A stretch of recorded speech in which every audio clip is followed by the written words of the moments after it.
आज हम आपके साथ डिस्कस करने जा रहे हैं एक और नई प्रॉब्लम जिसका नाम है साइटिका।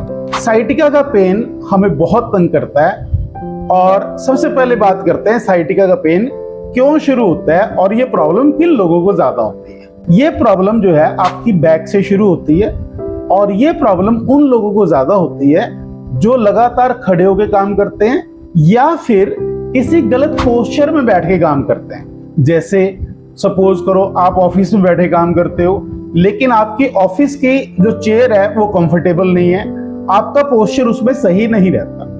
तो ऐसे केस में क्या होगा, कुछ टाइम के बाद आपको उसके सिम्टम मिलने शुरू हो जाएंगे। शुरू में क्या होता है, हमारी बैक में पेन रहना शुरू हो जाता है। फिर वो बैक पेन जो है धीरे धीरे साइड में हमारी इस साइड से चलना शुरू होता है और हमारी पूरी की पूरी लेग में आना शुरू हो जाता है। और ये पेन कई बार इतना ज्यादा होता है कि अनबियरेबल हो जाता है। तो आज हम डिस्कस करेंगे इसी से रिलेटेड आसन्स जिससे कि हम इससे छुटकारा पा सकें और बहुत हद तक आप इससे कवर कर जाएंगे अगर आप टाइमली और रूटीन में इन एक्सरसाइजेस को करोगे तो। अगर आप कोई मेडिसिन ले रहे हैं तो मेडिसिन कंटिन्यू रखें, मेडिसिन को बंद ना करें, डॉक्टर की प्रिस्क्रिप्शन के अकॉर्डिंग ही चलें। ये एक्सरसाइजेस आपको डेफिनेटली हेल्प करेंगी। तो करते हैं शुरू। सबसे पहले सुखासन में बैठ जाएं। सुखासन में बैठने के बाद आपने सबसे पहले वज्रासन में आना है, लेकिन वज्रासन का थोड़ा सा आपने जो अपना पोस्चर है वो चेंज करना है। वो पोस्चर क्या होगा, आपने अपने दोनों के दोनों जो नी है इनको बेंड करना है। इन दोनों नी को बेंड करने के बाद आपस में टच कर देना है और थोड़ी सी आपकी लेग्स पीछे से, आपके पैर पंजे आपके खुले हुए होने चाहिए। मैं आपको बैक साइड से भी दिखाऊंगा। अभी पहले आपने इस तरह से बैठ जाना है, इन दोनों की दोनों नीज को टच कर लेना है। नॉर्मली हम वज्रासन में दोनों नीज के बीच में गैप रखते हैं, लेकिन यहां पर आपने दोनों नीज के बीच में गैप नहीं रखना। अब देखो इस साइड से मैं आपको दिखाऊं तो ऐसे, ये दोनों के दोनों पैरों के बीच में आपके गैप है, लेकिन यहां नी के बीच में आपके गैप नहीं है। तो सबसे पहले तो आपने ये करना है। अब इसमें हम कोई आसन तो कर नहीं रहे हैं, हम तो एक मुद्रा में बैठ गए हैं और आपने इसी में ही बैठे रहना है। कोशिश करें 3 to 5 मिनट्स ऐसे ही बैठे रहे। अगर आपको बैठने में शुरू में प्रॉब्लम आती है तो शुरू में कम टाइम के लिए बैठें, बस इतना सा है। अगर ज्यादा टाइम के लिए बैठ सकते हैं तो और भी अच्छा है। इसके बाद हम आएंगे अगले आसन पे और अगले आसन का नाम है cat and cow pose. Cat and cow pose में आपने क्या करना है, सबसे पहले तो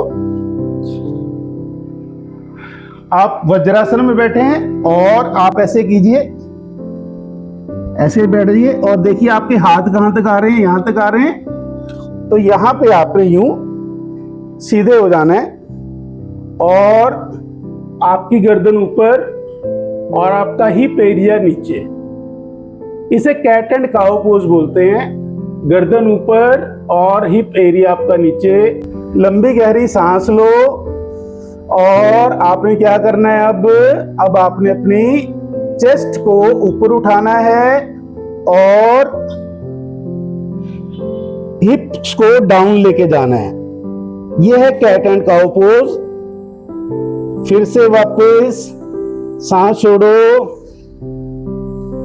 और हिप एरिया ऊपर आपका और आपका जो चेस्ट का एरिया है वो डाउन हो गया और आपका फेस ऊपर की तरफ आ गया।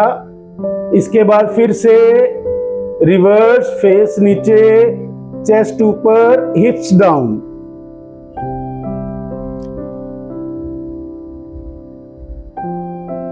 हर पोजीशन में आपने 30 सेकेंड्स का टाइम होराइजन रखना है।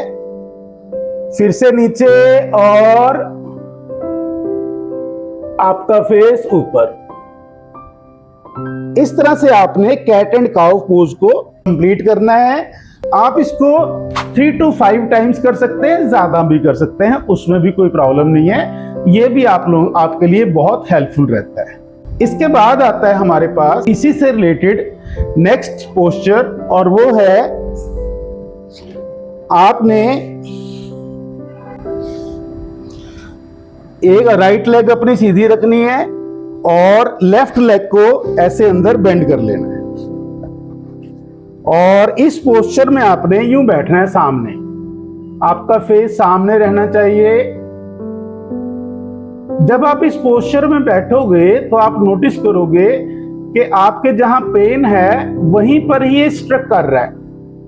अगर आपको ज्यादा पेन फील हो तो आप इसको ज्यादा देर के लिए ना करें, बहुत कम टाइम के लिए करें। लेकिन अगर आपको रिलैक्स फील हो रहा है तो आप इसको ज्यादा देर तक कर सकते हैं।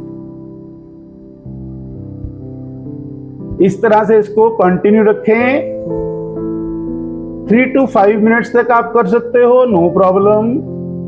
अब सेम आप दूसरी साइड से करें। इस लेग को सीधा कर लें और इसको अंदर बेंड करें और फिर से अब आपकी राइट लेग बेंड है और लेफ्ट लेग जो है वो सीधी है। यहां से भी आपका साइड का नर्व है उसके ऊपर डायरेक्ट इफेक्ट आता है और उसमें स्ट्रेच फील होता है। ये हो गया आपका नेक्स्ट आसन। इसके बाद हम इसमें एक आसन और करेंगे। इसके बाद सीधे लेट जाएं और सीधे लेट जाने के बाद अपनी दोनों लेग्स को फोल्ड करें। राइट लेग को लेफ्ट नी के ऊपर रख लें और अपने हिप्स को, अपनी पीठ को ऊपर की ओर उठाएं। हाथ आपके जमीन पे रहने चाहिए। इस तरह से आपने इसको होल्ड करके रखना है कम से कम 30 सेकेंड्स। 30 सेकेंड्स का होल्ड बना के रखें, फिर डाउन, देन रिवर्स।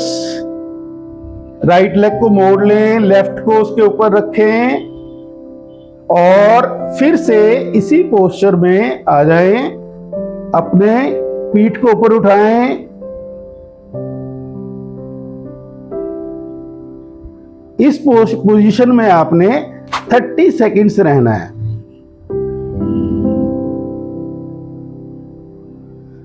इसके बाद 30 सेकेंड्स के आप इसमें 3 to 5 राउंड्स लगा सकते हैं एज पर योर कन्वीनियंस, जितना आप इजी रहते हैं।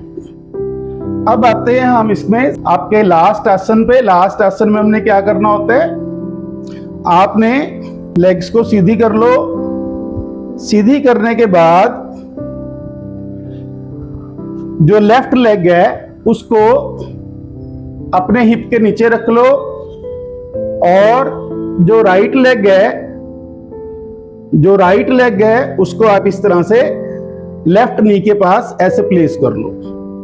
अब आपने क्या करना है, इस तरफ देखना है। नंबर 1, आपका फेस इधर होना चाहिए।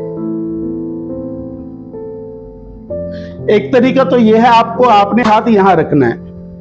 जो थोड़ा सा एडवांस कर सकते हैं इससे बेटर, उन्होंने क्या करना है, हाथ को यहां लेके आना है, ऐसे स्ट्रेच करना है। अगर इजीली कर सकते हो तो, अगर पेन ज्यादा है तो नहीं करना। सेम इस तरह से मैं आपको ज्यादा प्रेफर करूंगा स्टार्टिंग में आप ऐसे करें, फिर धीरे धीरे विद प्रैक्टिस जो है इसको इंप्रूव करेंगे। अब आते हैं जी हम दूसरी साइड पे। सेम ऐसे ही आपने इस साइड करना है। अपने हिप के नीचे इसे राइट पैर को ले जाएं, लेफ्ट पैर को यहां रखें और अब आपने इस साइड देखना है, रिवर्स साइड में, और आपका हाथ यहां पे होना चाहिए। नंबर 1। नंबर 2, अगर आप एडवांस कर सकते हो तो यहां पे, लेकिन आपका फेस इधर ही होना चाहिए। तो ये वो आसन है जो आपको साइटिका के पेन से बहुत अच्छा रिलीफ दे सकते हैं। तो मिलते हैं आपके साथ नेक्स्ट वीडियो में, तब तक स्वस्थ रहें, खुश रहें।